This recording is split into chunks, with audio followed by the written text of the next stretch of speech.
This is a training session. It's April 28th at 3:07 p.m. Pacific time.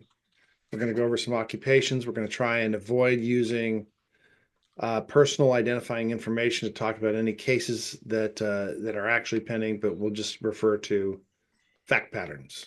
All right. All right. So the the first fact pattern that we have is oh,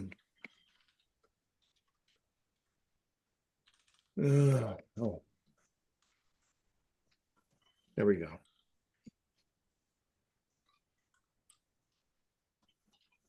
Is the occupation of flagger. So if you don't know what the SOT code is, then you have to figure it out. You can either ask the vocational expert what SOT code it is, or you can just look it up in our DOT set. And so we type in flagger, and there's two of them. This is the unskilled variety, R2 M1L1, and it is a amusement and recreation attendance. Is that what we're talking about? Or is it this one? 212, but this is crossing guards and flaggers. I think this is the one that Brian referenced. Okay, so it's 339091. And if we don't know anything about the occupation, it doesn't snap to our heads what is going on with the occupation. The first place you start is in the calculator, because it's going to gather some of the most important data that we have. So we're going to type in crossing guards and flaggers. We just get to cross, we get the occupational group and OEWS, and we want full-time work, and we want the 2023 data set, and we want that, and we want light work. Fair enough. All right. We hit submit, and it tells us that there are no full-time crossing guards and flaggers in the national economy. It's game over at the full-time question. So if we actually doubt that that is what the ONET says, we go to the ONET, we go to the work detailed report, and we type in crossing guards and flaggers. We get to cross, we get it. There it is. And we can just select cognitive and mental limitations, because that's where it's going to be, and scroll down. Or we can just Control F and type in 40. And there it is. There are no full-time 40-hour-a-week crossing guards and flaggers. They work part-time. Does that make sense? Actually, it does. What is the SSA definition of full-time work for crossing guard for work at step 5? Step 5 of the sequential evaluation process.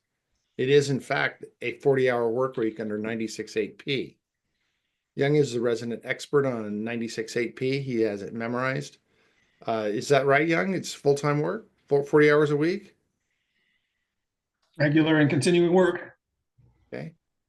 And it does make reference to 8 hours a day, 5 days a week, or an equivalent schedule. So every other measure of full-time work that's out there outside of the ONET, whether it is Job Browser Pro or SkillTran products, the community population survey, the census studies, they're using a different measure of full-time work. They're using 35 hours a week. And so we have measures that say 35 hours a week, and we have one measure that says 40 hours a week. And there's only one of them that's agency compliant. It's the ONET. Hey, Larry.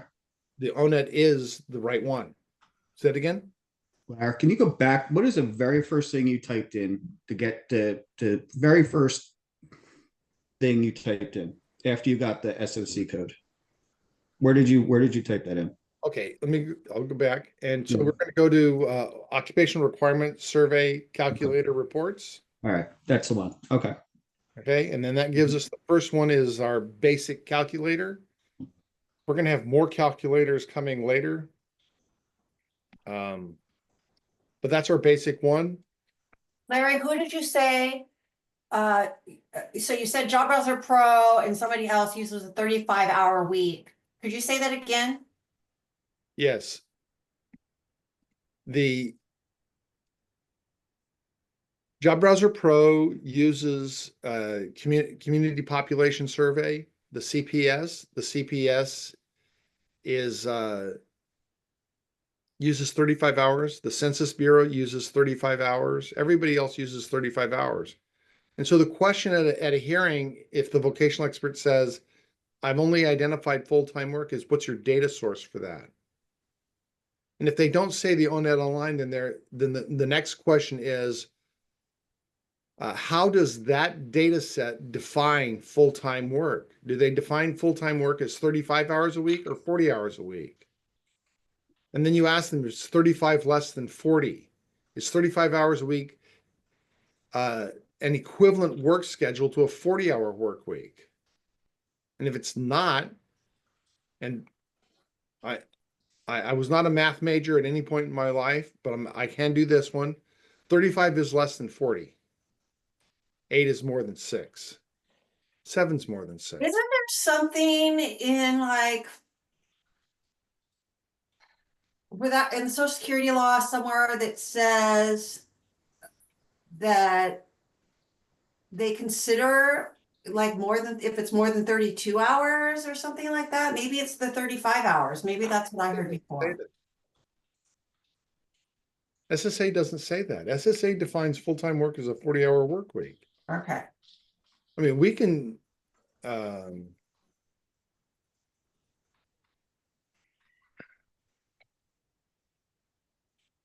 think VEs have said that in terms of California. I've heard that a couple of times, but that's neither here nor there. how does SSA define full-time work? Google says it's 5 hours a day, 5 days a week. And they cite the SSA handbook. And if anybody cites a California rule for SSA, this is the agency policy response is that this is a national program and we don't care about states. We care about the national program. So there are only 9 states that have mandatory work breaks. But that doesn't mean that nobody has work breaks outside of those 9 states. And the fact that California has a 10-minute work break and not a 15-minute work break doesn't matter either. If employers in most states have a custom of 15-minute break in the morning and the afternoon. It is in fact a national program. So if people start talking about state data, just shut them down. It's not relevant. Brian, what was the other occupation that you had? Give me a second. I just was flagger.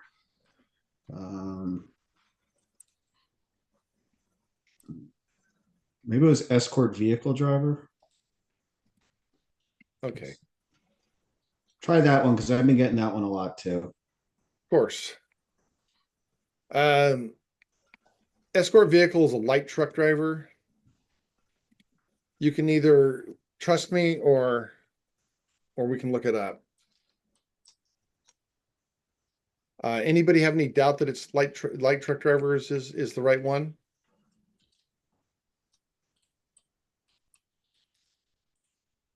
If they are using light truck escort vehicle driver as a sedentary occupation, they're probably using Job Browser Pro. And if they are using Job Browser Pro, it's very vulnerable to a sedentary occupational analysis. So let's just look at it.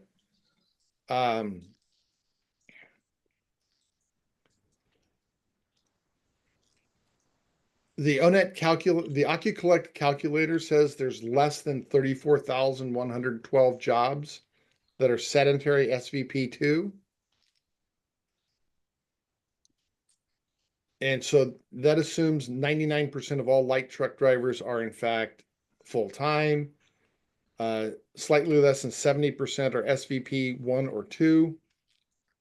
Oh, I have SVP2. Let me put both. Should be the same. 77.1. Ooh. I didn't know driving was so simple. But less than 5%. So we're now up to 37,951 jobs. So what is the definition of sedentary work? In terms of sitting, what is the definition? What does your state agency doctor typically say? Does the state agency doctor say there's no limitation in sitting or sitting 6 hours? I'm seeing a few heads nod. It's 6 hours.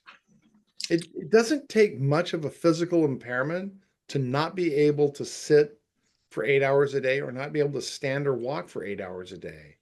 It doesn't take much at all. Just and if a person has any kind of back impairment, the worst thing that they can do is sit, because sitting exerts greater load on the axial spine than does standing or walking.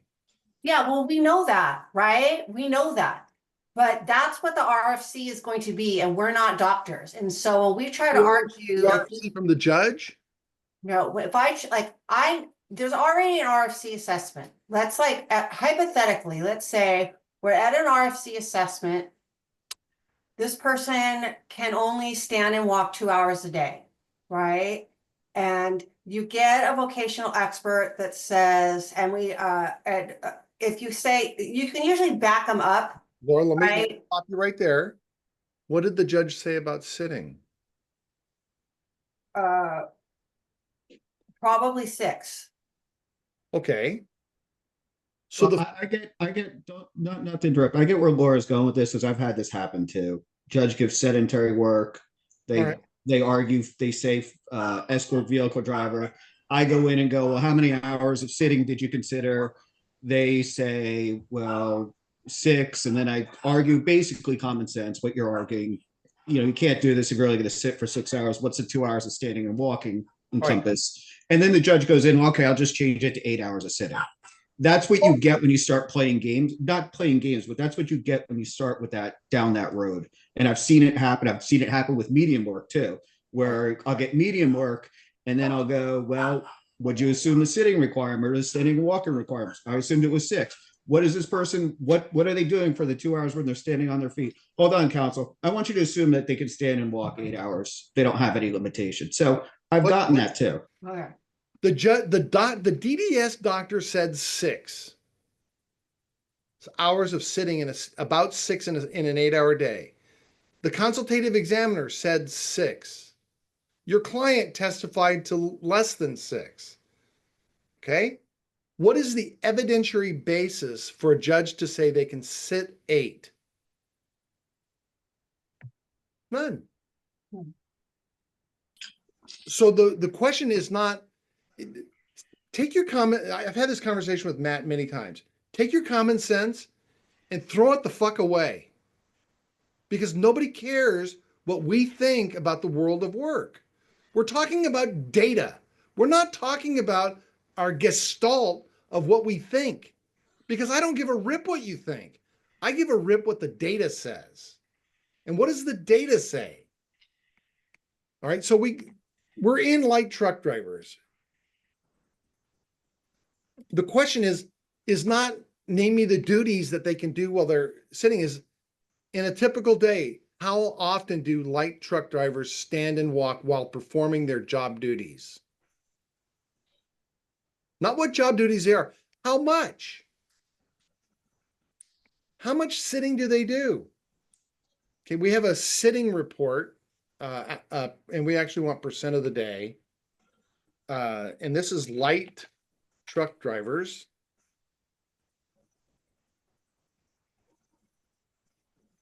Uh, 2023.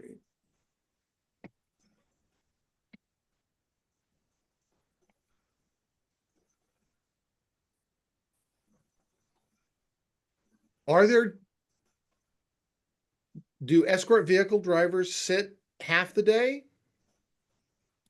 If they don't sit half the day, what are they doing? they're sitting down 80% of the day. And the problem for light truck drivers is that it's such a broad group, but we're talking about sedentary work. So we're talking about the most sitting in the day, not the least amount of sitting in the day. And we go to the basic ORS report, because this is the data that you should be submitting with your argument, light truck drivers. And so this is easily printed to a PDF. All right, so sitting is required 80, 80, 70. But what we're really concerned about is not the sitting. We're concerned first about sedentary. So it's not 5%. It's less than 5%. And 5% is not less than 5%. 5% is 5%.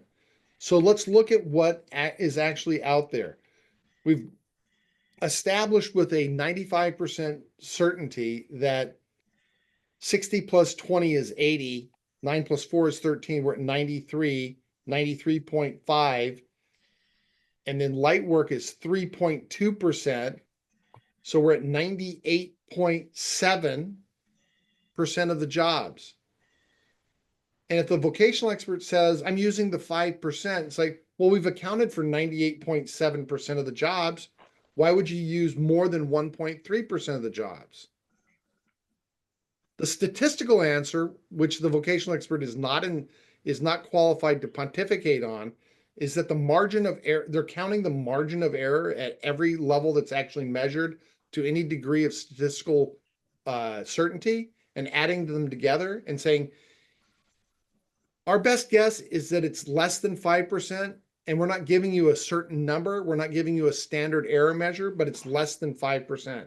And so the only real answer that a vocational expert could actually give you is to say that 64 plus 29 plus 3 is in fact 95.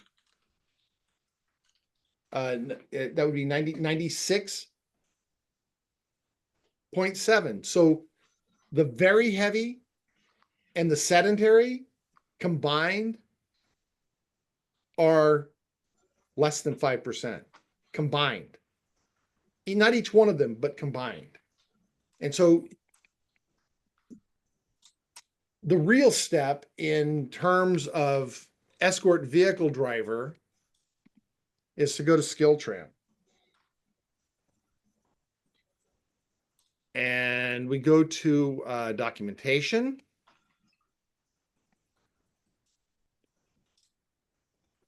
And articles.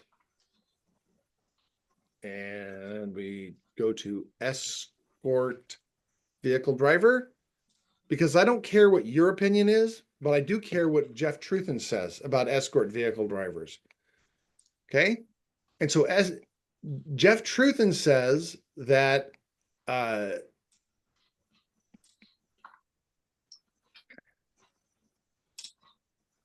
escort vehicle drivers are required to use the brakes. And here it is, an escort vehicle driver is at least light work. Additionally, the use of the brake pedal in an emergency will rapidly exceed 20 pounds of foot pressure. If foot pressure exceeds 20 pounds, what's the exertional level? 0. No, Median. median. I would argue, well, how much the amount of I don't think that's right. Foot pressure has to do with how much you weigh as a person. No, So 110-pound person that puts all their weight on the foot pedal is putting 110 pounds of pressure. you stand up when you hit the brakes? If you have to, and that's my point. Right. But that's not, Right.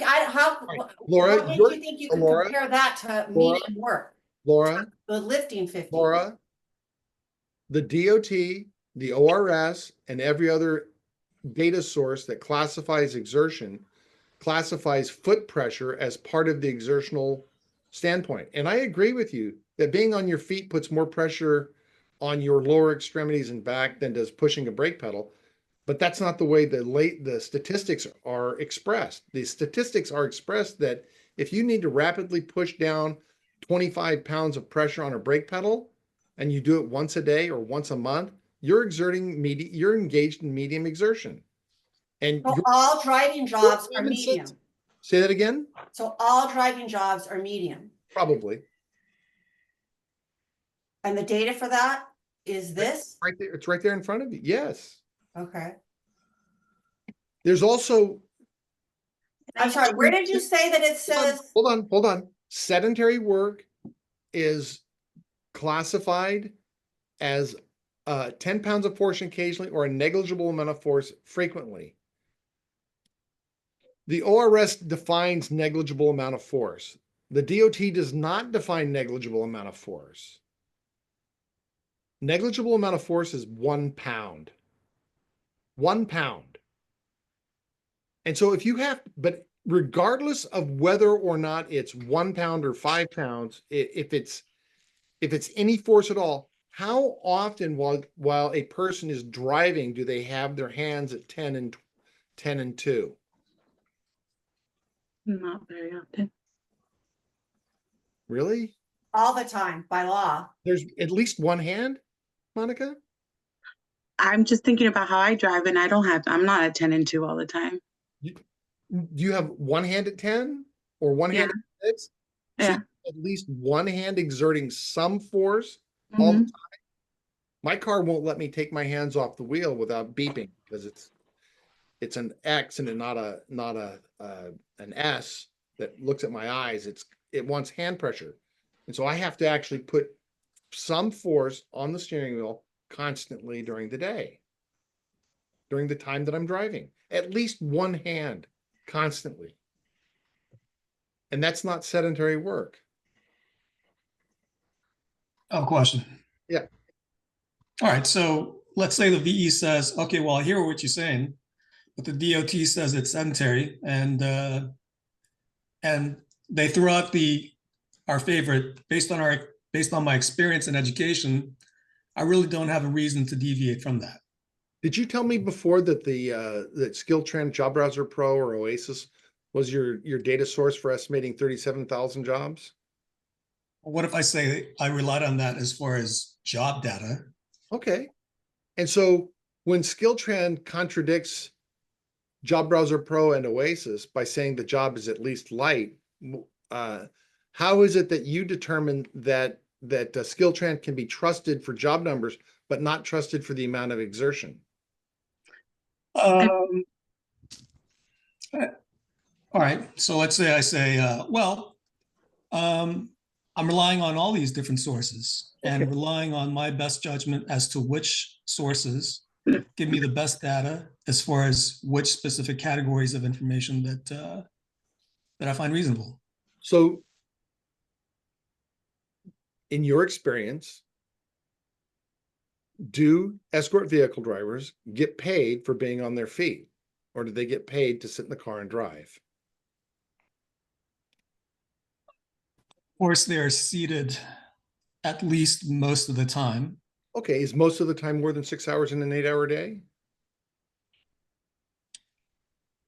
I would say that based on the DOT's classification of 6 hours, and it could also be additionally beyond 6 hours that would classify it as sedentary, I would say that this job requires between 6 to 8 hours of sitting.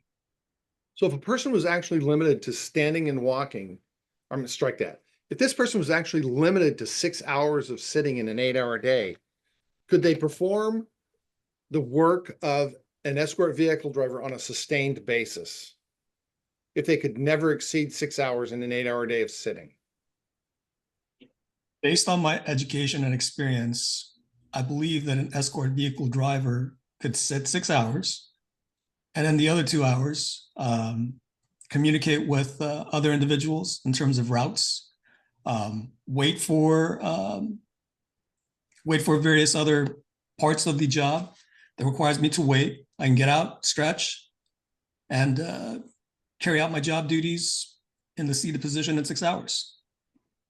Every day, every single day. day in and day out, week after week, month after month, never exceeding 6 hours. Is that your testimony? I would say that there are some days that they would have to sit. All right, let me think about this. I'm boxing him in. Well, When this is is this- the point where the judge interrupts and says he's answered your question, counsel, move on. No. You know, Yeah. I have never had that happen. I've had that happen to me maybe once or twice. But Happens all the time. every fucking day, and I don't get this response. I don't get that. Because you know how to ask the questions correctly. No, That's why. because you're Lawrence fucking Rolfing. No, Okay, because why. he, Let's I think it's because I do not know trial advocacy. Like, I really do not know how to ask questions the right way. Right. And as long as you're asking questions, the judges usually let you go, like, they'll let you go longer. But Larry, what I wanted to say that Young didn't get to is what I get sometimes is actually, so the job description says, like, when you do a little bit more research on this job, whatever, that they get out sometimes and direct traffic. Right? That's part of what these people have to do. They deal with the public. And so this is why there's no data on this. This is why of any other job that I can think of for a long time, this job jumps out at me. Like, my gut, my instinct, everything says, because I know I couldn't do this job. Maybe it's because I'm a woman and I don't feel like as confident driving a truck or whatever. But when you have these oversized vehicles, right, and they're driving underneath freeways, right, and they're going through intersections, these things cause millions and millions of dollars in damage. And also, there's two escort vehicle drivers, and they require different skill set. One is a front driver and one is a rear driver. So I want to ask the vocational expert that is there a rear one and a front one, and do they have different duties? Okay. Laura, you brought up the DOT, and I want to get back to that, but I want to answer Young's question about the DOT first, because he said that the vocational expert testified that they sit for 6 hours and stand and walk for 2. And I pulled up the DOT Appendix C, and I asked them, read the definition of sedentary work in the DOT to me. Do you have Appendix C in front of you? No, I don't. Let me read it to you as an officer of the court. Exerting up to 10 pounds occasionally, activity or condition exists for 1/3 of the time, and or negligible amount of force frequently. Frequently, activity condition exists 1/3 to 2/3 of the time. To lift, carry, push, pull, or otherwise move objects, including the human body. Sedentary work involves sitting most of the time, but may involve walking or standing for brief periods of time. Jobs are sedentary if walking and standing are required only occasionally and other sedentary criteria are met. And occasionally is defined in that first parenthetical up to 1/3 of the time. So where in the definition of sedentary is this idea that 6 hours is enough for most sedentary jobs? Where in the definition of light work is the idea that they can stand and walk for 6 hours in an 8-hour day? Where in the definition of medium work is there a requirement to stand and walk for 6 hours in an 8-hour day? The answer is it's not there. The agency made that up. They made it up. Because light work and medium work generally require more than 6 hours of standing and walking in an 8-hour day. It's not there. It's not in the definition. I had a vocational expert waste 5 minutes looking through his papers trying to figure out where he got it from. I said, are you prepared to answer the question? He says, I'm looking for the data. I said, it's not there. It's in Social Security Ruling 8310, which means it's not in the DOT and it's not in the regulation. And so when an ALJ says, well, I'll just increase it to 8, it's like, be my guest. Be my guest, judge, because that is clear error, because that's not what the doctor said. No doctor said that. Are you going to make a decision based on on bias, or are you going to make a decision based on the evidence in front of you?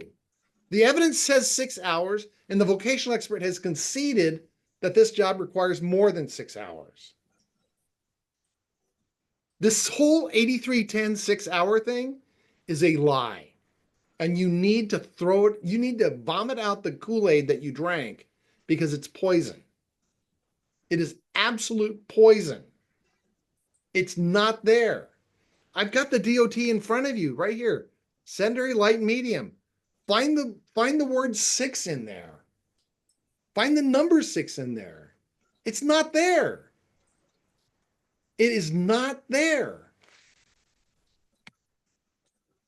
Let me ask you a question. I don't disagree with what you're saying, but so when the DOT says, or no, when the regs say they take administrative notice of the DOT, and the DOT says, there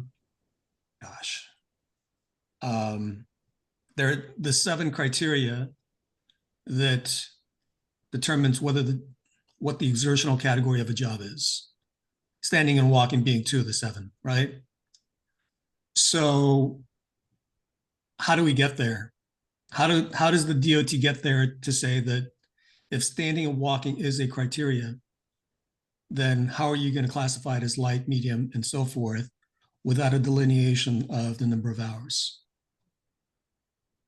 If a person has no standing or walking in an 8-hour day, other than incidental standing and walking, it's sedentary. If all the other criteria are met, sedentary is a definition of exclusion.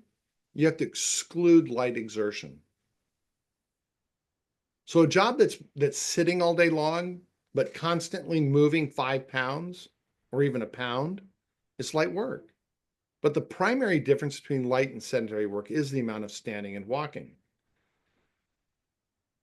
But how does the agency get there? 8310 got there. And 8310 did not go through notice and comment. 8310 did not go through notice and comment.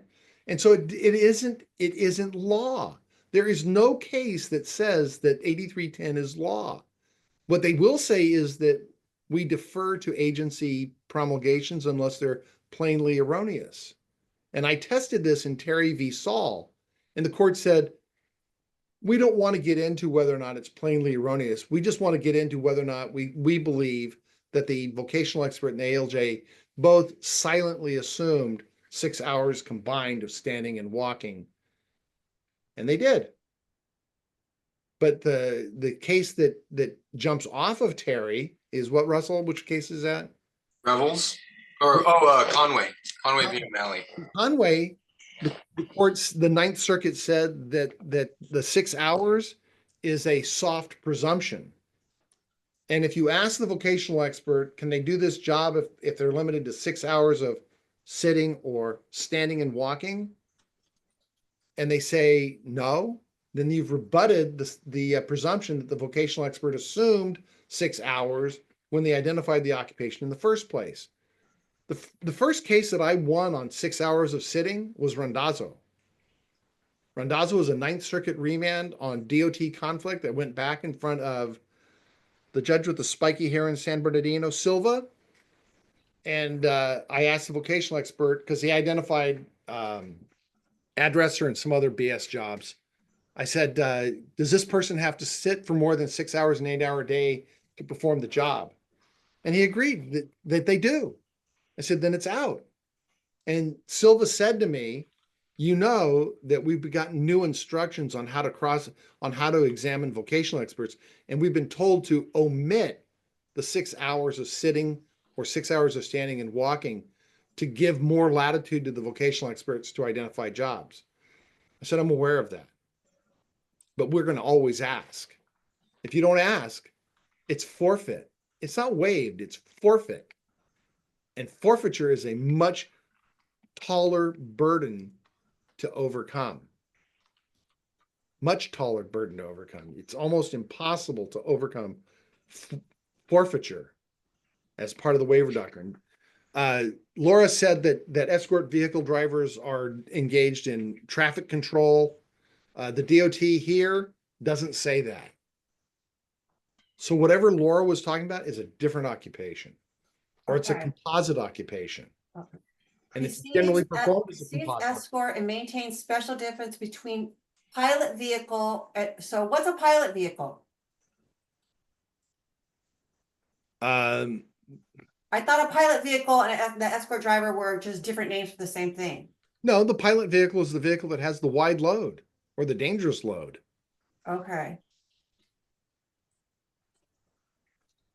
Okay, proceed and maintains to provide warning to other motorists and to clear traffic locations.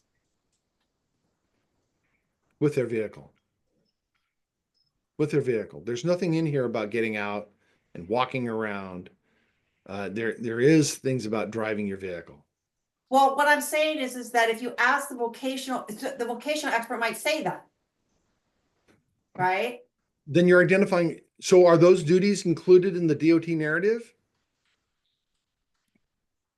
If the answer is no, then they've identified a different occupation. No, well, what if she says, yeah, it is. It says clear traffic at locations. And in my experience, that's what they do. That they're clearing, and is that an unskilled job function? Yeah, it doesn't. Yeah, you can learn how to do that in a week. Really? I mean, I don't think it is, but especially the not hitting the Well, bridge. Yeah, most of the responsible vocational experts, in light of what Job Browser Pro, what SkillTran has to say, have abandoned escort vehicle driver. They've abandoned it. But let's really get serious about escort vehicle driver.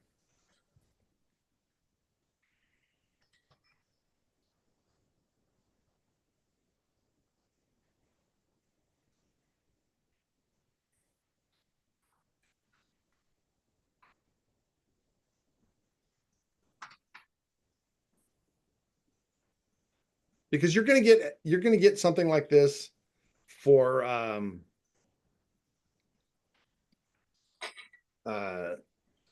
simple SRTs, because it is reasoning level 2.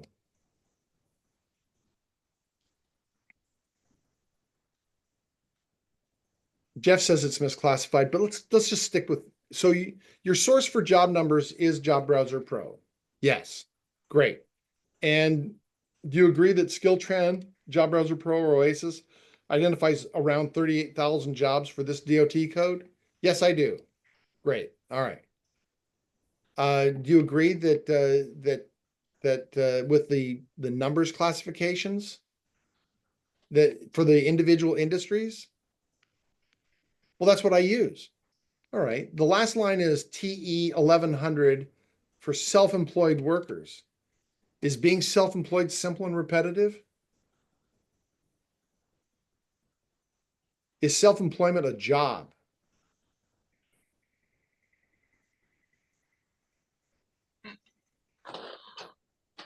Because if being a lawyer is hard, intellectually hard, imagine how hard it is to herd cats, because that's my job. Being self-employed is a completely different ballgame. What about a day worker? A day worker is not self-employed. A day worker is just hanging out there, and a day worker is not full-time employment. Because if I'm a day worker, I don't know if I'm working today or not. And I don't know if I'm working 8 hours today or not. A day worker is clearly not SGA as defined in 96.8P. It's also very rigorous work.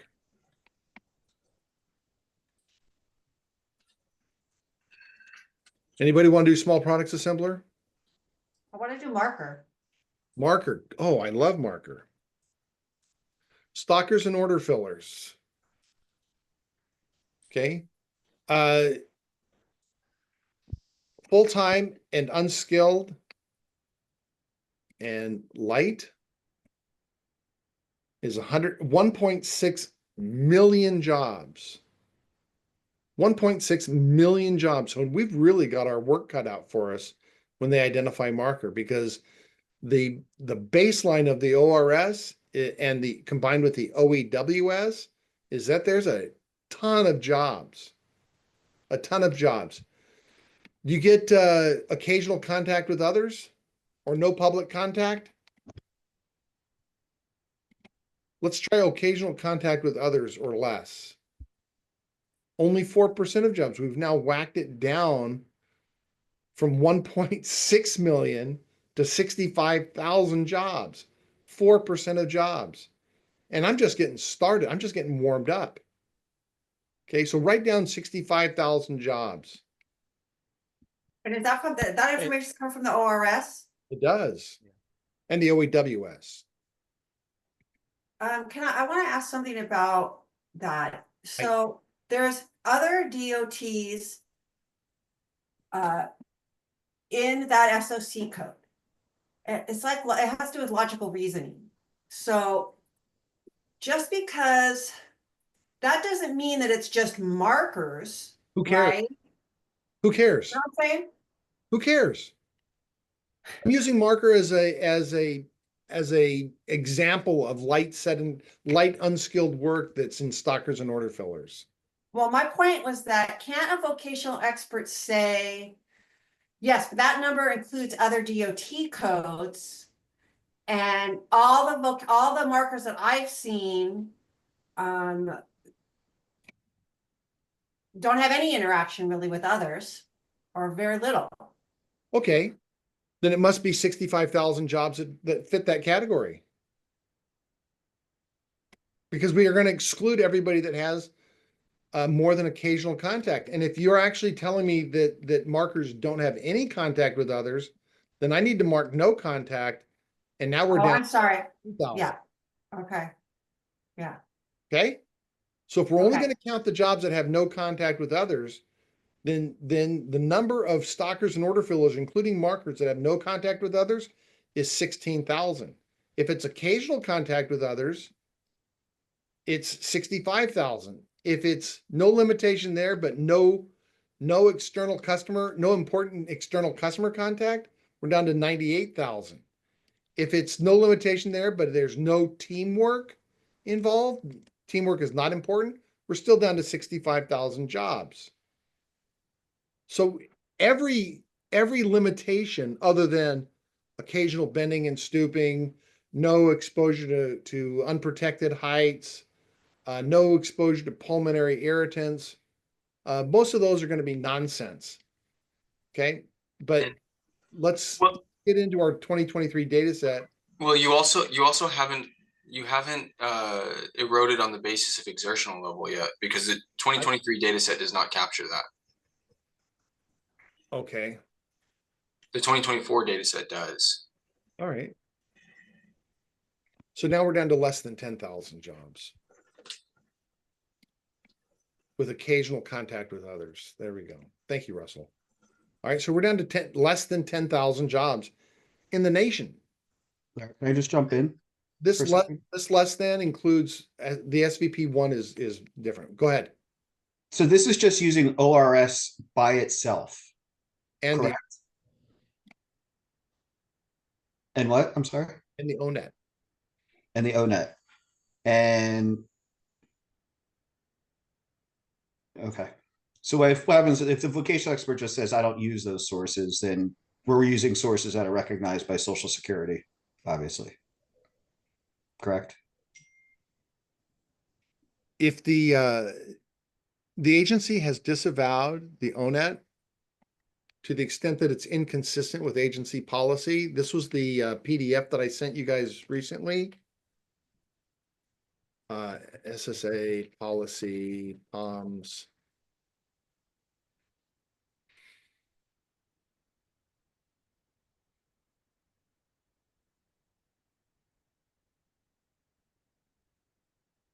Well, does the ORS take care of it by itself?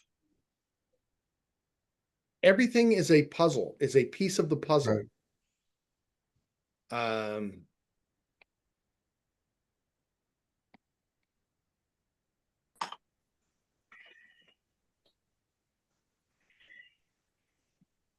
Okay, so it's 21065 Rev 2.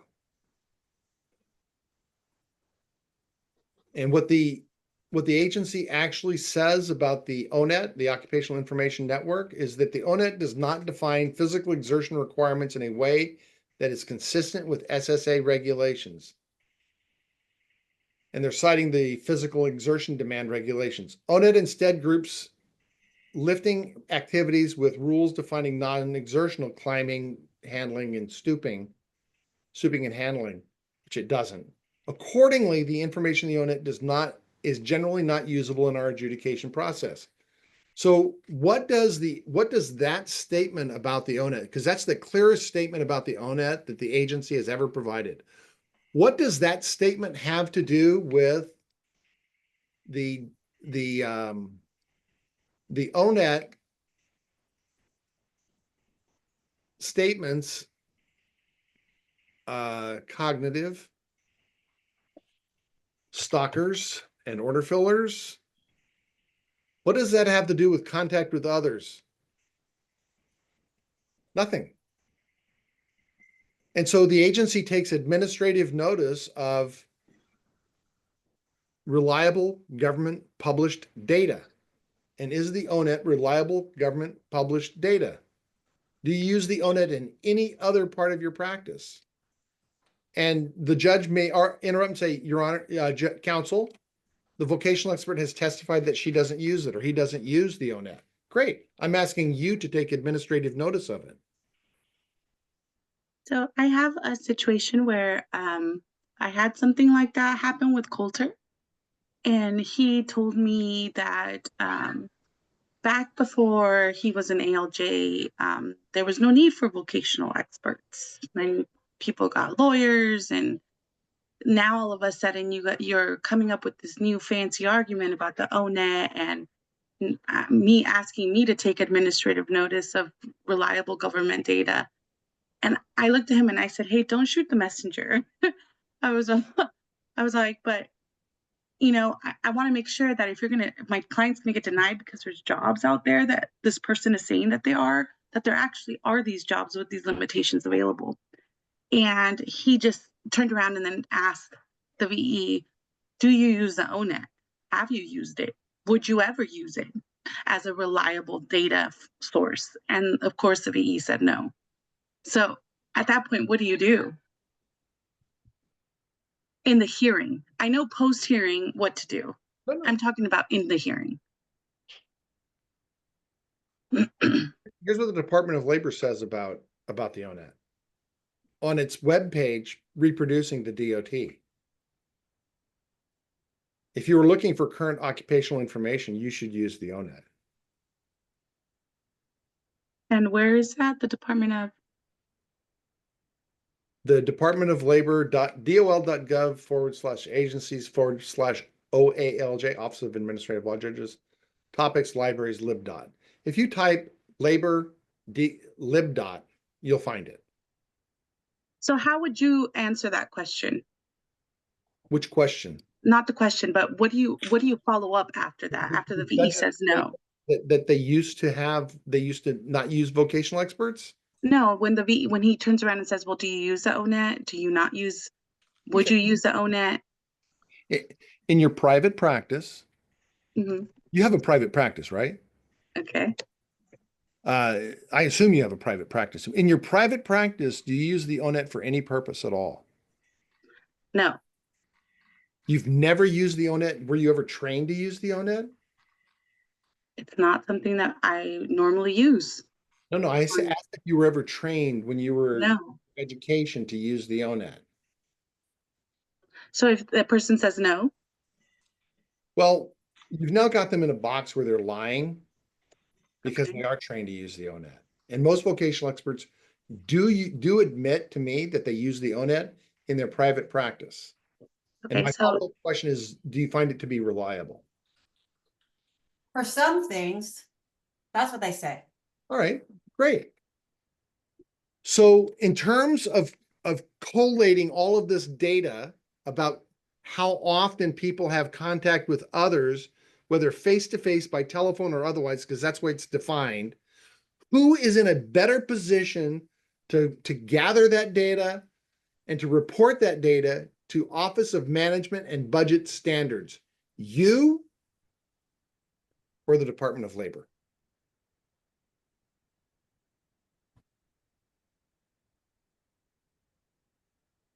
So I've gotten to that point as well. And then I get interrupted by the judge. One more to- question. One more question. Do you have any statistical basis for disagreeing with the ONET that 3% of stalkers and order fillers have occasional contact with others and just 1% have no contact with others? I like that. Do you have any, what is your basis for that? And if they go back to their education, training, and experience, which is the go-to for a vocational expert, the question is very simple. And and I derived this question from a small court back east. Very few people sit on this court, but the question is simple. How do you extrapolate your local experience to the national economy? And please challenge me on where I got that question from, Judge. Please quit challenge me. Okay. You know Thank you. where I got the question from, Monica? Yeah. Where do I get it from? The Supreme Court decision. He's What- sick. BSTEC. There you go. Okay. How do you extrapolate your local experience to the national economy? Matt and I went over this the other day.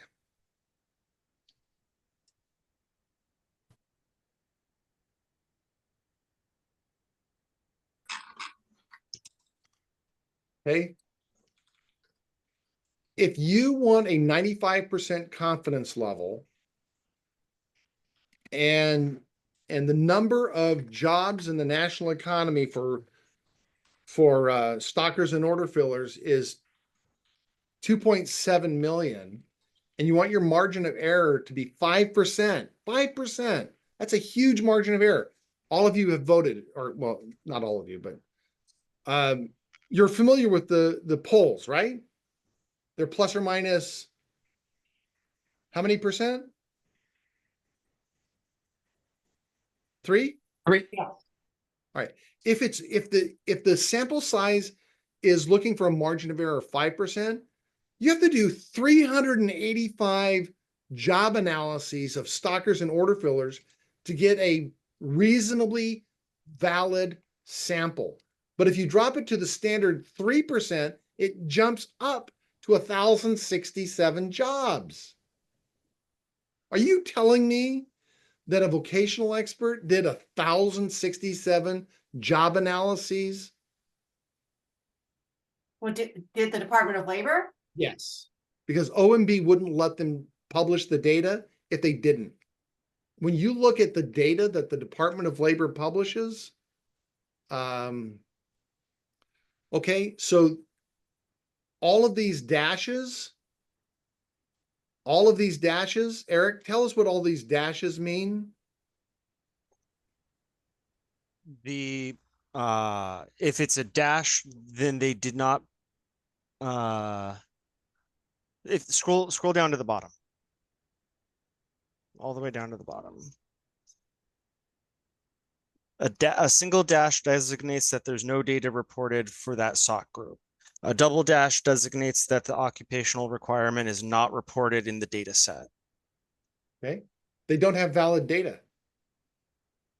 They don't have valid data. The Department of Labor does not have valid data, but this vocational expert with anecdotal local experience knows everything about this occupation, and they didn't do 1,000 job analyses. And if it's 270,000 jobs, it drops down to 1,063. Are you telling me that the vocational expert did for production workers and for stalkers 2,000 job analyses? So we could just ask them, what was your sample size? How many times have you studied this job? Who's the vocational expert he has a little bit of a lisp. You know what I'm talking about? Nice guy. Super nice guy. You guys are no help. He says, I've seen it. It's like, I don't just doubt that you've seen it. What I doubt is that there are 20,000 of them. That's what I doubt, because there aren't. There aren't 20,000 of them. While we're talking about the interacting with others, I wanted to ask about the limitation, the mental limitation in close proximity to others. So a judge might say occasional interaction with others, whereas the limitation is actually a moderate limitation in working, like in being in close proximity to others without distracting them or whatever. I forget how that's phrased.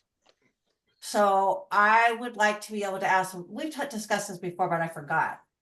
That is it like, are they in the same room? Are they in like, what's your definition of in close proximity to others? Like,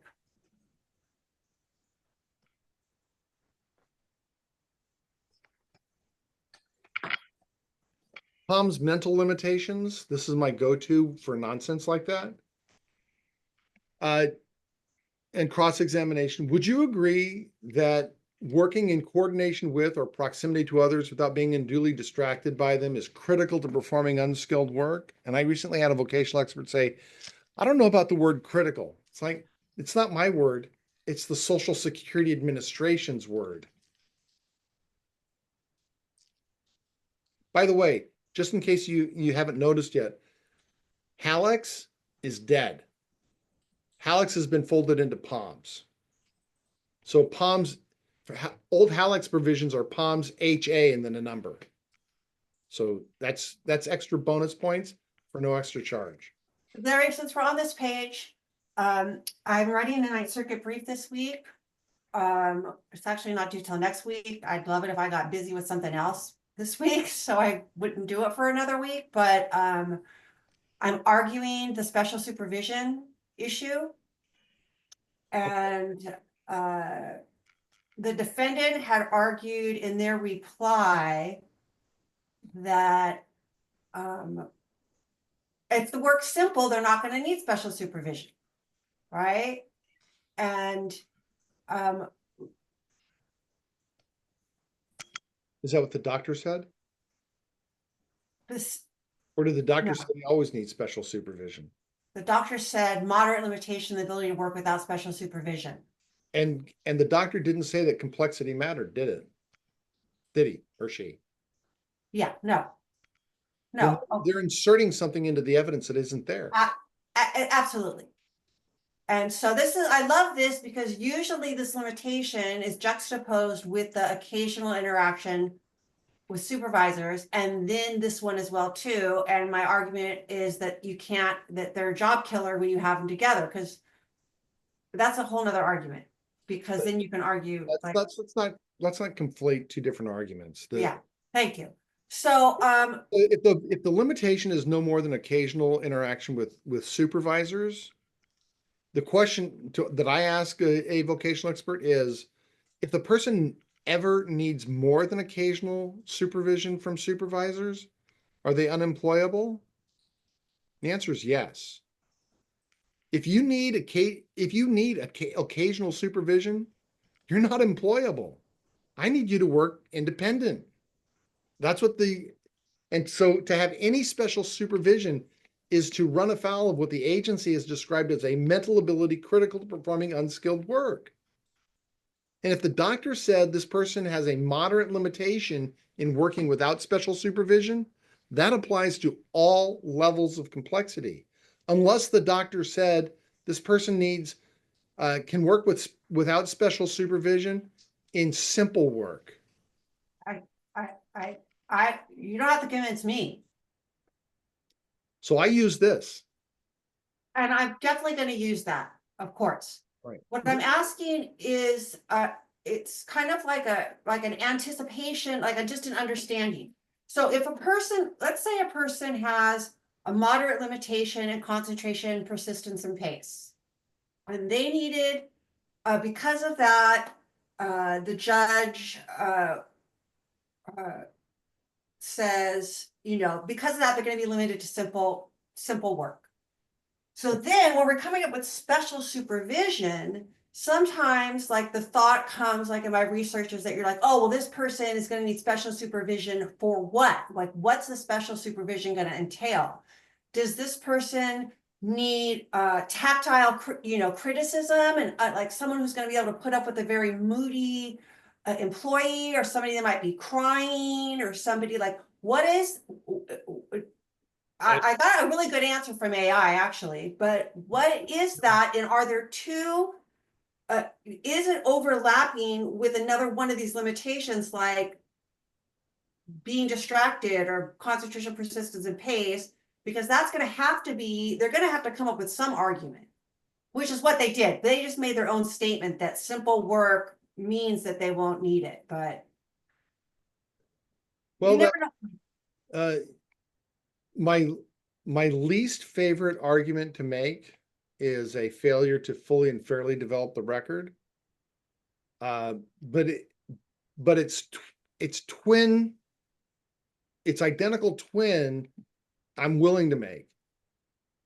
The judge doesn't have an evidentiary basis for that and could have asked the doctor if that's what the doctor meant, but to assume that that's what the doctor meant is to make a decision without the support of substantial evidence. That kind of machination does not comply with the Administrative Procedures Act. It does not comply with the duty to make a decision based upon substantial evidence. Substantial speculation is not substantial evidence. And if we're at the hearing level, the burden is on us to actually develop the record. Develop the record. I want to get to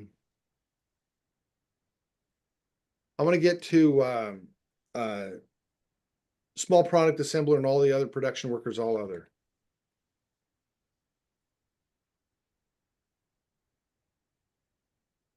All right, so this is small product assembler, yada, yada, yada. 1 and 2, production workers. Okay, so somebody tell me how many light production worker jobs are there, unskilled, without regard to standing and walking? Not Russell, he already knows the answer. What do you think? Because you're going to get 20, 30,000 jobs per occupation from a vocational expert. If they identify small product assembler 1 and 2, you're going to get 50,000 jobs.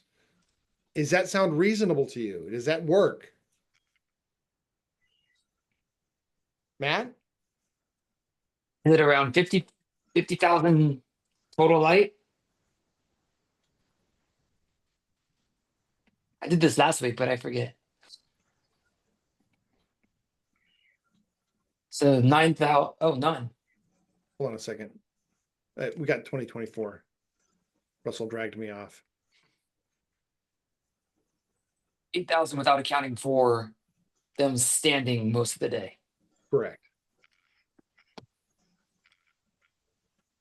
So there aren't 20,000 light, unskilled, small product assembler 2, because there's only 8,100 production workers that are light and unskilled. And if we go to the ORS, Is that what Job Browser Pro says? no, that's what the ORS says. The commissioner has disavowed Job Browser Pro.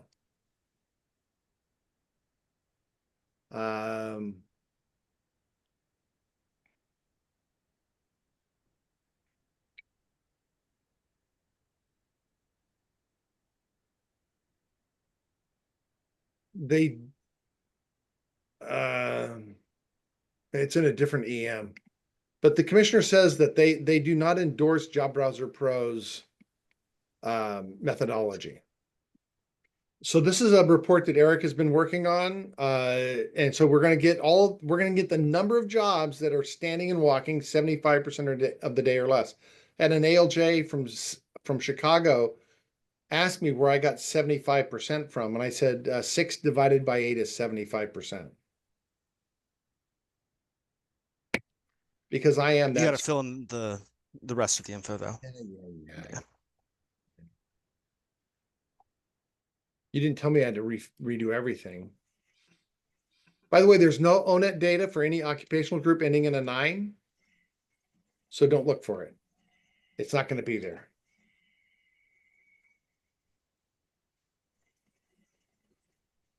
$812 jobs. So if the person is limited to 6 hours of standing and walking in an 8-hour day or less, then the answer is 812 jobs. If you Okay. don't ask, the question is waived. So we start off with the number of jobs in this OEWS group is 277,000, Correct. right? And then there's this percentage of those jobs that's unskilled. That gives us that number, right? And so, okay, so then we have the unskilled light. And then the ones that require standing. So what does light mean? Why is it? Are there light jobs that require standing more than 75% of the day? Yeah, almost all of them. Pardon? Almost all of them. Yeah, I know, but I know that. Jeff Truthen tells a story. He went to a plant that makes knives, and the plant had all of their workers standing up, grinding knives and sharpening knives. And he said, "Why don't you provide these people with a stool?" He says, "Because if they drop a knife while they're standing up, it goes to the floor and bounces off their steel-toed boots. But if they're sitting down, it goes through the leather apron and stabs them in the leg."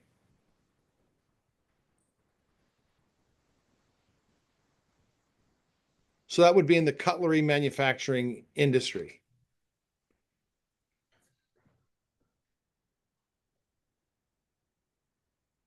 So there's very, very few.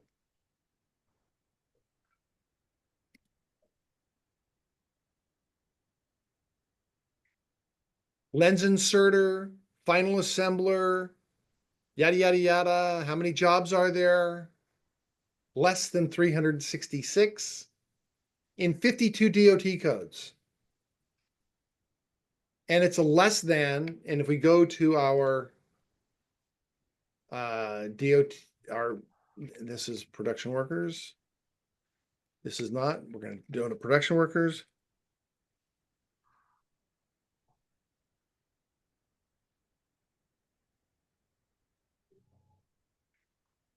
So we have another less than expression. So we just total them up. 4.2 plus 84 is 88.7 plus 0.1 is 88.8, 98.8, 99.8, 90, yeah, 99.8. So if we trust the light, medium, and heavy at 99.8, there's only 0.2 left, not 0.5, 0.2. And those are divided between the very heavy and sedentary, 0.2%, not 1%, not 0.5%. Can I throw an occupation out there? Sure. Furniture rental consultant. Clerk or whatever it is. Consultant, okay. Furniture rental consultant is a counter and rental clerk occupation.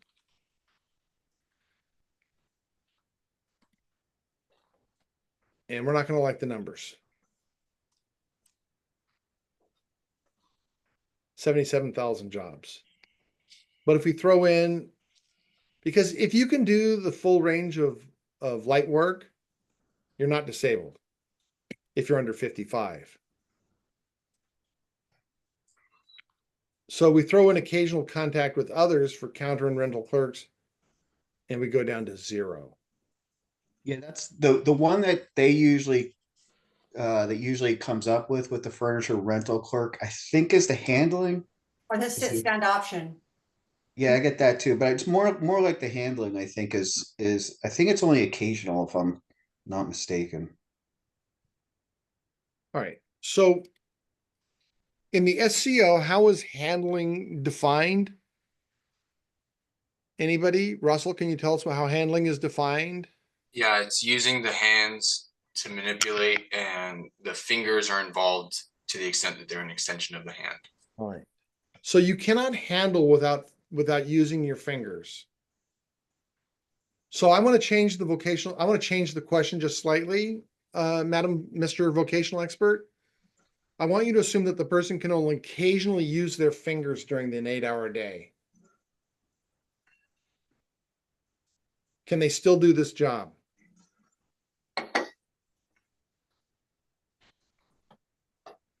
Fine manipulation is divided into manipulation is now divided into three categories, not two. The first one is fine manipulation. Fine manipulation is required in almost all jobs. It's one-handed in 40% of jobs.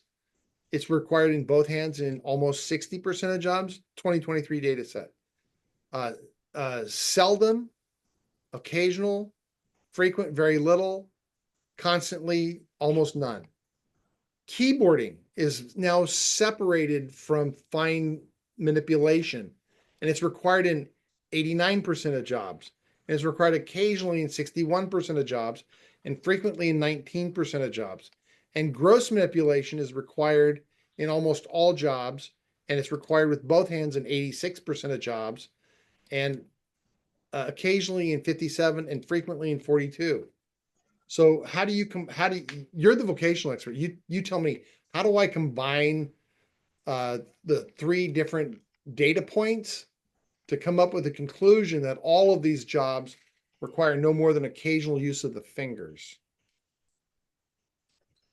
Can we ask the vocational expert, in your experience, do people need to use their fingers when they're handling? Yeah, I want you to pick up your phone without using your fingers. Go ahead. I want you to pick up your coffee cup without using your fingers. We have to make the distinction, though, that it's obviously different than how the DOT defines fingering. Correct. It is different. Right. I'm just saying you have to make that distinction clear, obviously. And you have to disassemble the ALJ's question of occasional handling and fingering. I want you to assume that it's occasional combined handling and fingering. Can they still do this job since it's occasional and occasional?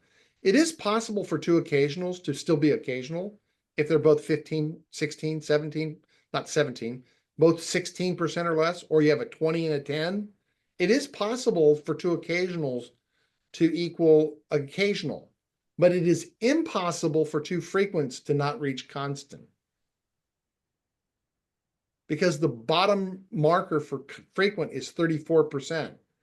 And 34 plus 34 is 68, and 68 is the bottom of the definition of constant. So if a person is limited to frequent handling and fingering, and they're combined, and the DOT says frequent on both, then you're into the constant range.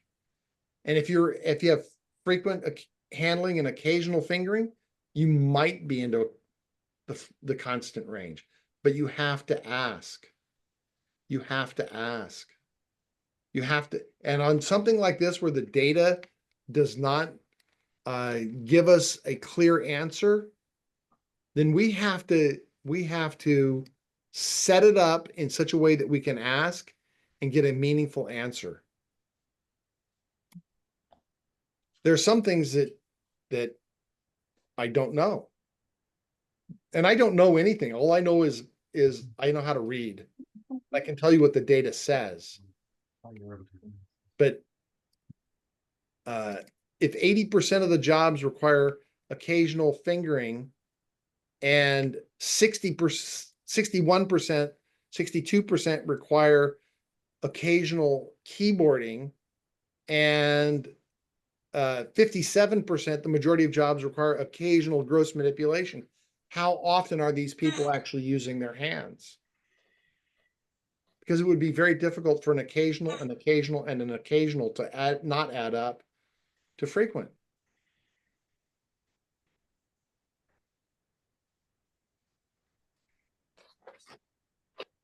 So with respect to, if you get furniture rental consultant, you really want to use your first line of attack is in fact our friends at Job Browser Pro, because we're going to get very low job numbers now that they fixed some of their nonsense. You get 2,220. That's my first attack for furniture rental consultant.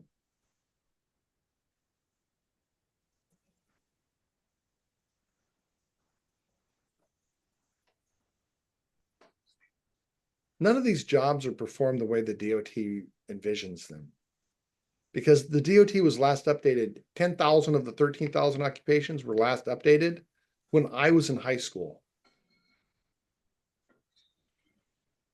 When some of you were in grade school.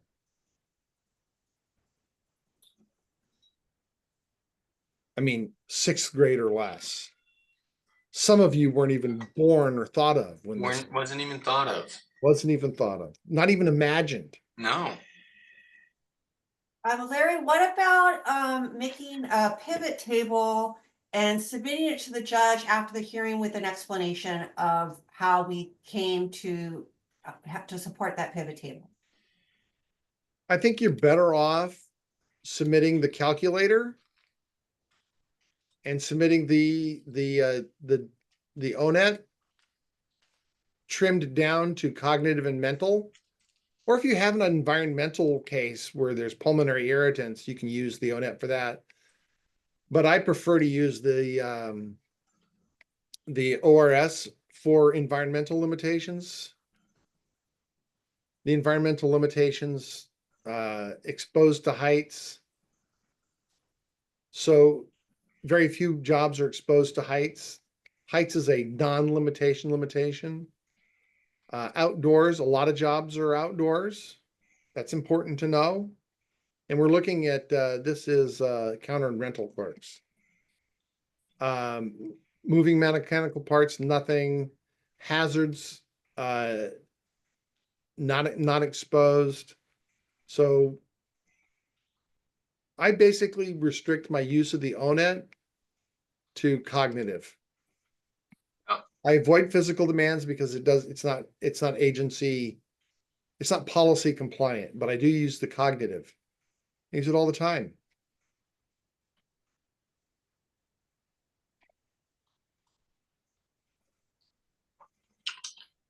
So I told, when I did the presentation in Chicago, I told the people in the audience that you have to embrace the data. You have to absorb the data. I've been having an affair with the data for a long time. And I know the data. I know my data very well. And if you don't know what data is there, you're not going to know how to cross-examine. So open up your favorite ORS report, and it doesn't really matter which one it is. Router, I like router. Oh my God. Which one? Router is sitting 6.7. So they'll identify router, but Which router? There's several, aren't there? I don't have it. I just have router written. 038 is and then routing clerk is another one. But router 038 is one that's frequently identified. And that is a general office clerk's occupation, which is very difficult to address because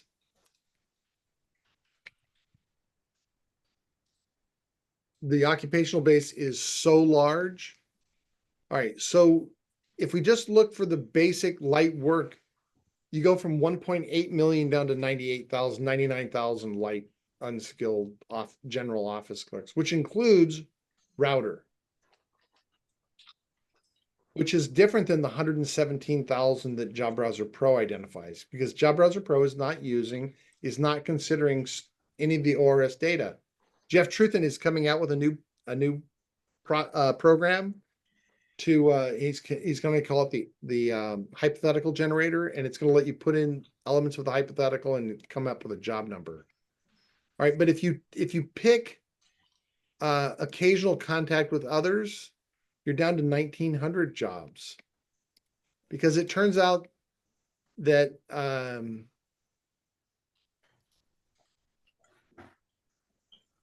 that we can erode these job numbers. These people are not on they're not on their feet a lot. They're office clerks. Most of the jobs are sedentary. But teamwork is a killer. And oh, you got work pace in here, huh, Eric? Wow, look at you. The ability to pause is necessary for people that need that have off-task behaviors. That's called the ability to pause, and it's some erosion because office clerks generally regulate their own time. But if you combine no teamwork with the ability to pause, you're down to 1,500 jobs. It's a matter of combining limitations one by one and having which limitations are irrelevant. No climbing, no exposure to noxious fumes, no more than occasional climbing of ladders, ropes, and scaffolds. No more than frequent climbing of ramps and stairs. And if any of you want to know how difficult it is to go up and down stairs for 2 hours, just ask Russell. He'll tell you because he's done it. Going up and down stairs for 2 hours in a day is exhausting. So if you think that anybody can go up and down stairs for 6 hours in an 8-hour day, you're insane. You're insane. Nobody can do that. I mean, Larry, let me ask you a question. When we're talking about office clerk, are we talking about mail clerk too? Because that one always comes up, the occasional contact with others. mail clerk is a different occupational group. It's mail clerks and mail machine operators except postal. And in terms of just light jobs, there's 17,000 unskilled mail clerks. And then working with a group or team, but you still have a problem with Occasional contact with others, Yeah. not working within a group. Yeah, let me change that. Occasional and no pacing limitations, no limitation, no limitation, no limitation. Just occasional contact with others. Only 8% of those jobs allow occasional contact or less with others. So you're down to 1,400 jobs. And we still have the reasoning level that this is not a simple repetitive job. Router is a similar job in that they deal with mail, but it's classified as R2. This is R3? Mail clerk is. No, this job that you're doing right now, is this R3? Yeah.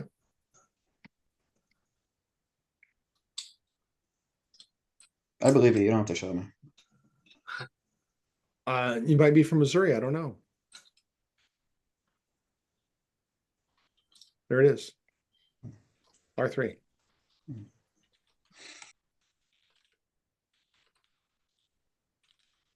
Any job that deals with people is going to be R3. And some of them that don't deal with people are going to be R3. And this is one of those that doesn't deal. Well, they do deliver mail to other people, but it's mostly dealing with the mail. But it's an R3 job. The death of 004P means that if you don't look it up, at least post hearing and alert the judge that the vocational expert identified as an example, an R3 job to an SRT limitation, you're making a mistake. I want to cover one other thing, and it's not ORS related, it's regulatory, and it's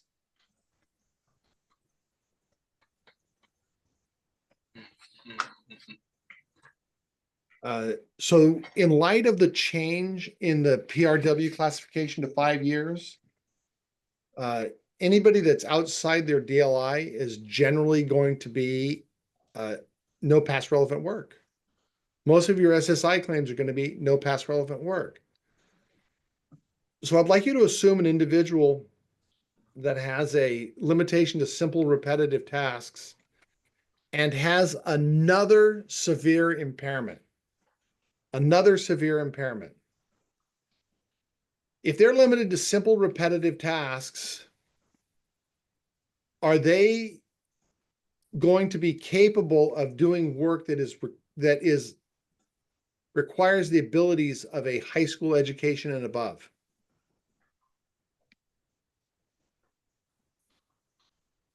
Anybody? Can you repeat the question? If you're limited to simple and repetitive tasks, can you do work that requires a high school education?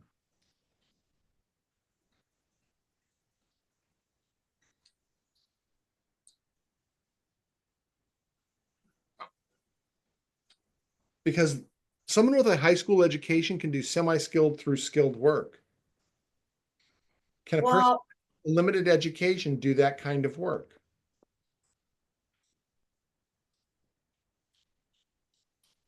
Can a person with a marginal education do that kind of work? they drive, There are no, they have a driver's license, they balance a checkbook.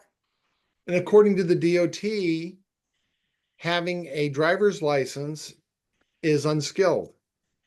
Having a Class B license to drive a escort vehicle is unskilled. And if you think that people with marginal and limited educations have balanced checkbooks, I'd like to introduce you to members of my extended family. Because they don't. They don't have a balanced checkbook. The bank could make a mistake and they would never know it. Wait, what was your original Question is- hypothesis? Is a person limited to simple and repetitive tasks able to access their ancient high school education? Oh, I see what you're saying.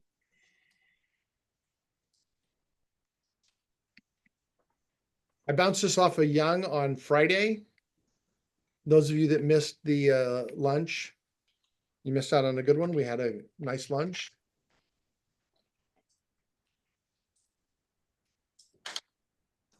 In Zavalin,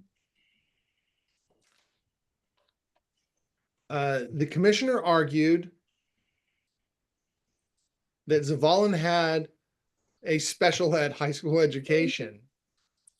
And since he had a high school education, he clearly had the ability to do reasoning level 3 work, because reasoning level 3 is actually below that required of a high school education.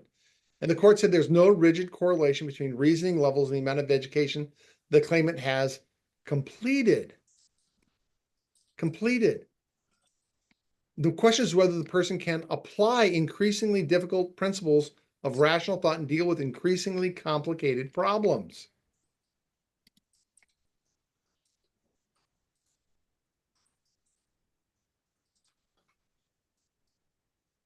The numerical grade that you completed is an important consideration, but it may not represent your actual educational abilities.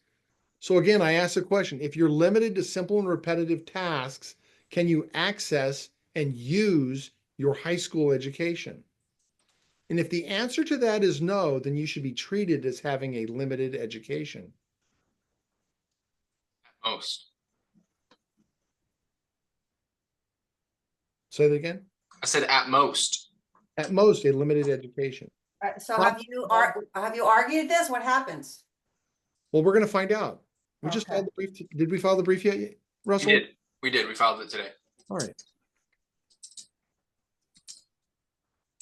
So do you ask the vocational expert first, what reasoning level do you think is consistent with a high school education? And she says, oh, well, I think reasoning level 4. And you say, okay, I want you to assume a person that's limited to simple and repetitive. Or then you say to the judge, Your Honor, then this should apply. Then since the person is limited to simple 1 and 2 step instructions or simple whatever, then this grid rule should apply. 404-1562. If you have an individual that is that is, what did I do with my regular? Oh, there it is. Yeah. 62. Biscuit. If you have a person that's over 55 and they have a limited education because that's all they can have, that's all they can access. If you have a severe medically determinable impairment and you're over 55, you're disabled. We see this replicated in Grid Rule 20310, which says if you're 55 and older and have a severe impairment and strike that. If you're over 55 and you have a limited education and you have no relevant work experience, you're disabled. And under the new PRW rules, we have an incredibly larger sample of people that are now limited, that will now take advantage of 20310 and 404-1562B. If you have someone that's over 55 and they have a severe impairment and no current past relevant work, they are disabled. They're Isn't it? limited Okay, I'm sorry, go ahead. have a limited education or less. Larry, isn't the comeback to that though, that the grids don't specifically tell you how you should flesh out education? I mean, you're proposing, I guess it would seem like you're proposing a next step instead of the judge going straight across. The education regulation tells us that therefore the numerical grade that you completed in school may not represent your actual educational abilities. They may be higher or lower. However, there's no evidence to contradict that. We will use the numerical grade to determine your educational abilities. Okay. Right. So if the judge has limited them to simple repetitive tasks, then they have a limited they do not have access to their high school education, and they are limited to they have a limited education. Probably, and if it's simple, unskilled, then they have the equivalent. I understand the argument. I just think it's putting a different onus. It's putting a different step in there. Now we're going to start. I can see the counter argument or the courts just going, well, we're not. Don't tell me what the agency is going to say. I would say you're putting an extra step in there. That's what I would say. I mean, you're putting a duty or responsibility at step 5 that, yeah, I know, I see it, but it doesn't say there's a lot of may in there. May. I didn't I didn't write the regulations. No, I know. I'm saying that 404-1560 or 404-1560. No. You're asking me what the agency will say, and I'm going to say the agency is going to say there's some discretion there. And it's our job to limit discretion. Yeah, that's our job. No, I understand that. I'm telling you. You told me what the agency is going to say, and I'm going to tell you you're going to get mays. What about a waiver? What do we need to? What about bringing this up on the record for on the record decision? Then obviously, once the judge only has simple hypotheticals, then just telling the judge. Then if the judge ignores it, I mean, are we raising this for the first time at federal court? It depends. It depends. This is a pure question of law based upon stated facts. I'm assuming that the judge has found medically determinable severe impairments. And in addition to that medically determinable severe impairment, there's another impairment that causes them to be limited to simple repetitive tasks. And Can we get the vocational expert involved in this? No, because Social Security ruling 83-5A tells us that the ALJ may not rebut the grids. And by implication, the ALJ may not rebut application of the regulations.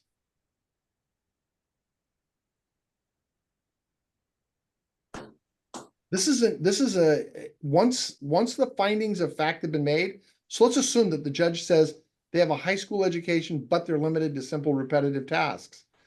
I go back to my first question. How much education can they access and use in the workplace?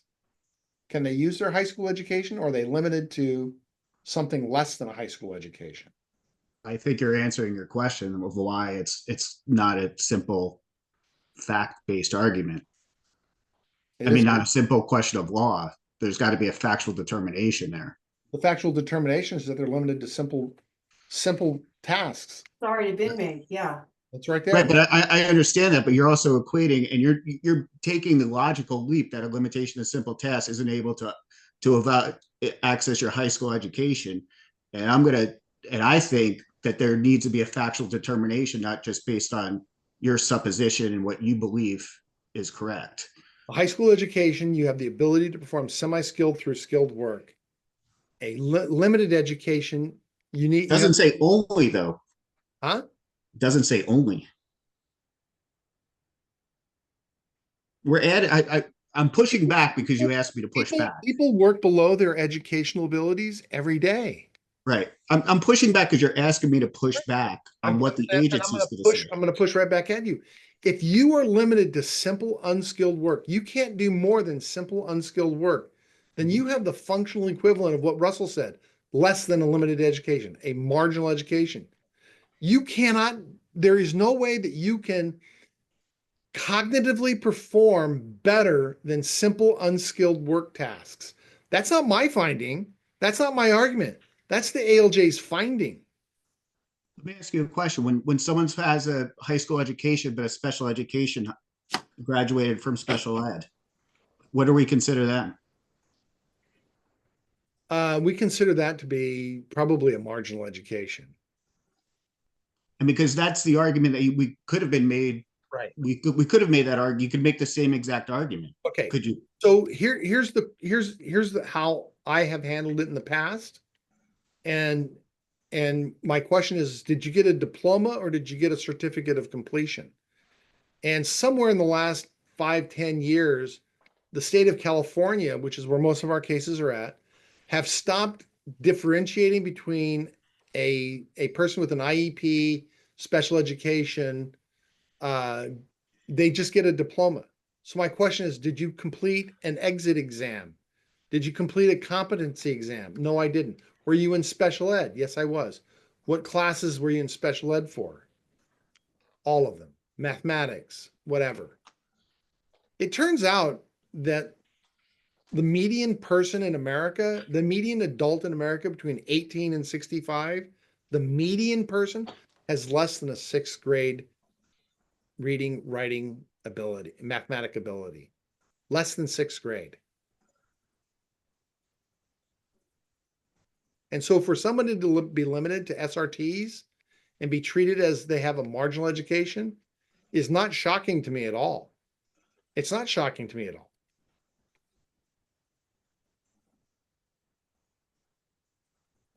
But I'm just applying I'm just reading the regulations and applying them to the facts as the ALJ found. And I'm asking, does 404-1562 direct a conclusion? I personally think that the rolling back of the PRW from 15 years to 5 years is going to greatly increase the number of people that we can get paid that are 55 and over. And in fact, it should result in people 55 and over, they would stop having to go to hearings. They just get paid. I wrote an OTR today that says this guy hasn't worked since 2017, or actually 2015. He had a little bit of earnings in 2 different years. So his date last insured is in 2021. He turned 55 in 2020. He actually has a limited education from Mexico and doesn't speak English. What the doesn't speak English is irrelevant under 21P and under the change in regulations in 404-1564. They eliminated inability to communicate in English. But he has a limited education in any language. So he's disabled. 404-1562B. And this is just an easy peasy lemon squeezy OTR. And we have somebody over 55, we should be looking for this. We should be looking for the opportunity to get paid without doing a hearing. So actually what we're gonna be seeing are consultative examiners no longer, and state agency physicians no longer limiting people to simple and repetitive tasks. That's what's gonna happen. They're gonna change the conclusion. When people Right. outcome determinative conclusions to justify a denial of benefits, Yeah. They're gonna start saying things like, you don't really think that this person is limited to simple and repetitive tasks. Don't you think this person can do these things? And that would mean that. Do you agree? Like, that's what, like, I know that's what's gonna happen. Because they don't wanna, like, it's the same thing that's happened with, like, I mean, obviously, that's why we have our job. We know that's coming. Like, this is gonna be great for a while, because I think this is right. Right? Like, this is spot on, but they're not gonna let this happen. So then they'll start, and then, you know.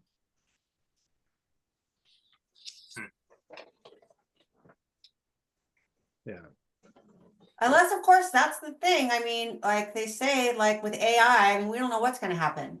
That now, like supposedly, certain people aren't gonna have to work anymore, or I don't know. I mean, maybe that's what they're just gonna do, that if you're Yeah, 55. I just got an order from Judge Steve Chu in San Diego. He denied an Egypt petition after a sentence 6 remand because I hadn't let the 60-day appeal period run. And he asked me to respond in an email. I'd already written it up. And Brian, you and I dealt with this years ago. Can you get Egypt fees if judgment is not final and unappealable? Yeah, we put that to the Ninth Circuit, never even got there. We just Oh, found, what was yeah. it, animal lovers or whatever the case was? Animal Lovers versus Carlucci. And then the Animal Lovers and Occu Bay Concerned Advisory Council established a standard for prejudgment fees. And then in 2021, the Ninth Circuit decided an immigration case, Lazardi versus Wilkinson. A party need not wait until judgment is final to move for attorney fees. So he's asked me to brief the case, and I just told Annie to file it. But this is just an example of pushback from the courts, and it's our job to educate the court. And so he wanted it reduced to a brief, and I'm filing it. But we're gonna continue to get craziness from the courts. That's why we get paid the big bucks. If it was easy, then we wouldn't have jobs. If the government did its job right, we wouldn't have a job. Yeah. Any other questions? Hold on. I'm sure I have one right now.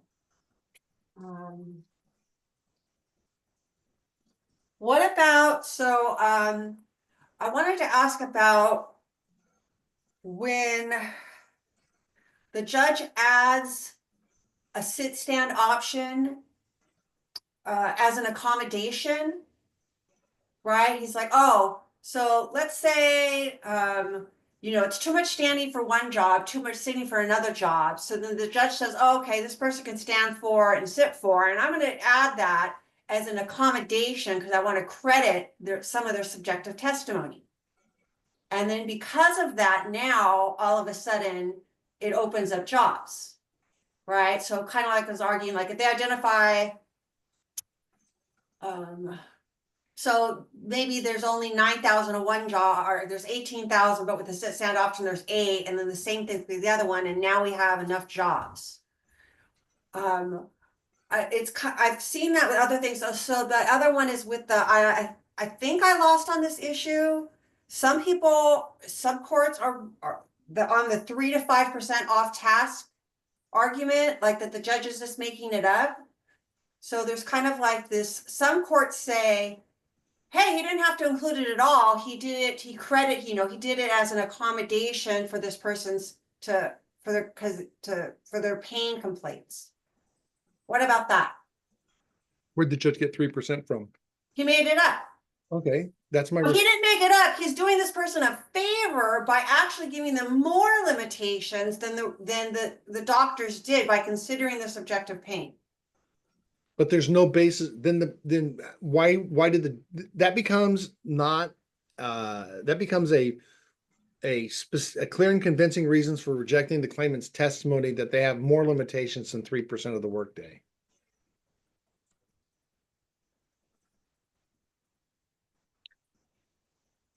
There's rarely an instance where you have a limitation like that is quantified by a doctor. By rarely, I mean, I've never, I less than 1% of the time I've seen that in my 40 years. I've just not seen doctors quantify that. And so the judge is just, 10% of the day off task. Well, where'd you get that from? Usually but it's not a problem, but let's just look at hand packagers just for fun, because you've actually raised 3 different issues. So the first one is, how many people have a choice of sitting or standing? And the answer is 2.3% of jobs. 97.7% of jobs do not have a choice. And how much standing is required? 100% of the day, or at the 10th percentile, 90% of the day, which is 7.2 hours per day. And so how does the occupational requirements survey classify jobs that have a sit-stand option? And I'm going to tell you how they classify it. They classify that time as sitting. Because if you could sit or stand, it's classified as sitting. But if you cannot sit or stand, but you must stand, then it's designated as standing. Or if you must sit, it's designated as sitting. So the only thing that's soft is the sitting limit, the sitting requirements. And the choice of sitting or standing at will is not the SSO that you're used to.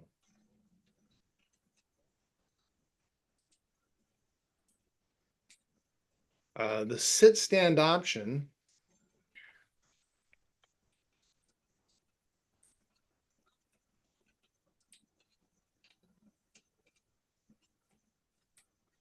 is, this is how you collect it. This is how you code it.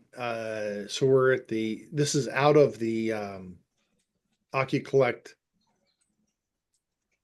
process. Here we go.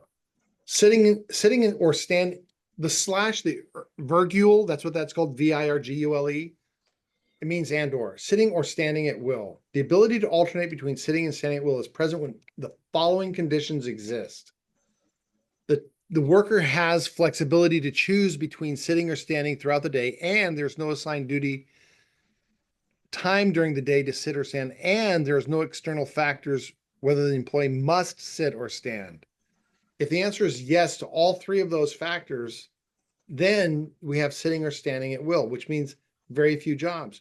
But if you look at the examples, the traveling salesperson can choose when to travel and when they have to sit and when they stand at the customer's place of business.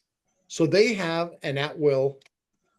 Software engineers with a standing desk is at will. A hospital billing supervisor that can choose when they go and resolve issues is at will, because not that they changes how much they sit or stand, but when they do it. Office clerks can choose when to file and typically stands while filing invoices. That's at will, but they don't do it at their desk. Pharmaceutical sales, yes. Elementary school can choose to sit or stand while performing their duties related. That's wrong. My wife will tell you that's wrong. Yeah. I'm just joking. Yeah. My wife does not have a choice between sitting and standing. Well, she's a kindergarten teacher. Right. That's the next one. They says no. Oh, I didn't even see that. Okay, good. Delivery drivers. They meet a schedule and have a determined route and must stand and walk at each stop to deliver items. No. Off-the-road truck driver. No. Event parking lot attendant. No. Security guard. No. So if you don't, you have to actually embrace the data and be curious enough to look at the data and say, I want to know. And Denise has taken advantage of this, and other people should. Russell has other things to do, but he's willing to give you an hour of his time to brief a step 5 analysis for you at the ALJ level. At the ALJ level. Okay.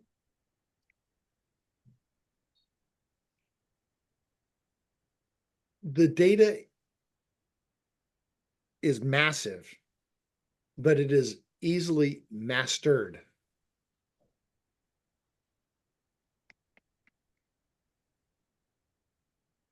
Let's just look at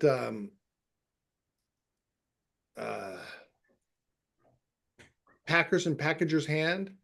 You've had packer jobs, ampule sealer, sedentary job, right? Less than 0.5% of the jobs are sedentary. Less than 0.5% on the 2023 and 2024 data set. And if you add these up, you get 94.7, 95, 100. Wow. Okay. Did I do that right? 20 plus 70 is 90, 94. 5 plus 2 is 7, 94.7, 95, 100. So how many of the sedentary jobs actually exist? It looks like 0% are sedentary, unless the margin of error kicks in. But we're talking about a data set that has a 95% confidence rating. And if we look at the amount of standing and walking that is done in the day, the percent of the day that's standing and walking, 90, 100, 100, 100, on average, 95.9. What's the code on that one? This is Packers and Packagers hand 57. 064. Do packers sit down while they pack? Produce, widgets, anything. Well, they could. Well, the ORS says they don't. Who's better at collecting data and reporting data, you or the Bureau of Labor Statistics? This is their job.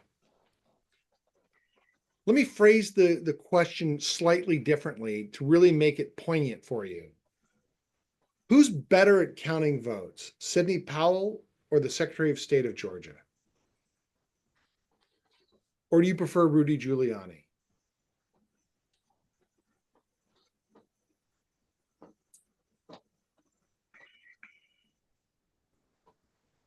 The vocational experts are Sidney Powell and Rudy Giuliani. They don't know what they're talking about. They don't have the statistical education. They don't know how to read data. But this is, Russell, we looked it up. This is 5th grade math. Yeah, at most 6th grade. I think it was according to skill trends, it was 5th grade math, I believe. Okay.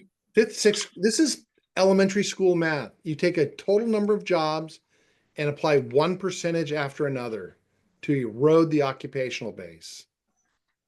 And if we use our calculator for packers and packagers hand, and we ask it for light full-time jobs, we get 129,000 jobs. But if we ask it to standing 75% of the day or less, we get 0. We get 0. So I present this page, I print this page out, and I print this page out that has all the data on it. This is the easy way to look at it. This is my backup. And if you want the data that reports to a just a specific ORS set, like the 2023 data set, you can print out packers and packagers hand and get that. Do those still work? They don't work anymore, Eric. The 2024 data set is the only one that's live, so we need to strip those out. Correct. It goes to the dot data, the Okay. data. So you can download the Excel. Right. So there's the Excel spreadsheet, and is anybody... Oh, the 2024 data set. Okay. All right, there we go. I'm going to switch my share to stop share and share and the Excel data spreadsheet and share. I've actually learned how to do this, shocking as that may seem. And so here is the Excel data spreadsheet, and it only has 128,399 lines of text.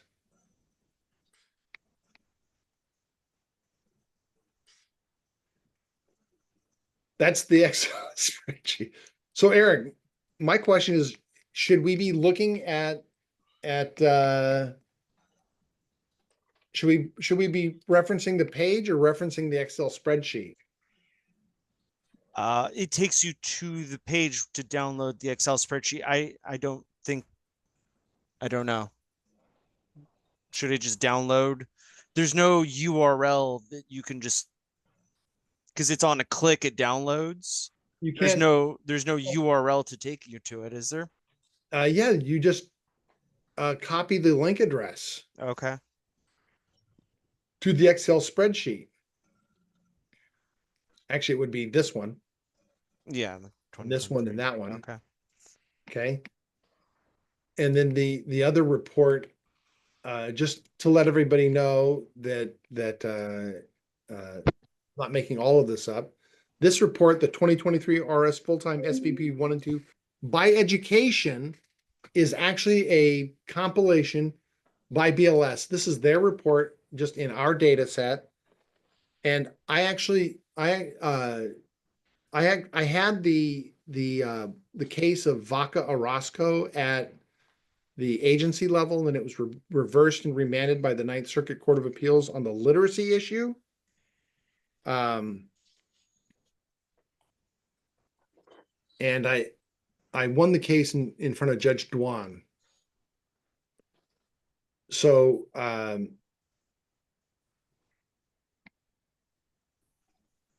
this says that 7.2% of jobs don't require literacy. This is regardless of education. I mean, regardless of exertional capacity. So according to the ORS, using the OEWS data, people that are illiterate can perform 43% of packers and hand packager jobs. But I also had a sit stand option, and I also had a limitation to light work, and that with the sitting and standing and walking, I win. And Dwan cut me off before I could completely gut the vocational expert, because he'd heard enough to know that I won. But believe me, I really wanted to continue to gut her. So we can win big cases with this data. It's not a every case. You're going to win cases on the listings. You're going to win cases because they grid out. You're going to win cases for a variety of the vocational expert caves in and says no. I had a case went to the district court 3 times, went back, and the vocational expert said sedentary SRTs, I can identify 20,000 jobs in 115 occupations. And the judge paid the case.